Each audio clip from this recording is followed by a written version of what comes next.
বাংলাদেশ জামায়াতে ইসলামী এবং ছাত্র শিবিরকে শেখ হাসিনা সরকার নিষিদ্ধ করে এই ভোলা পানিতে তারা মাছ শিকার করতে চেয়েছিল, কিন্তু তা তাদের পক্ষে সম্ভব হয়নি।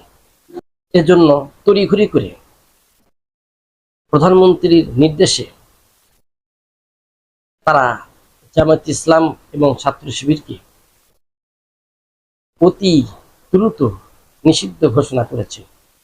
তারা মনে করেছিল যে এই দলকে নিষিদ্ধ করলে তারা এর জন্য করে তারা কি করবে, যে মাঠে নামবে এবং তারা তাদের যে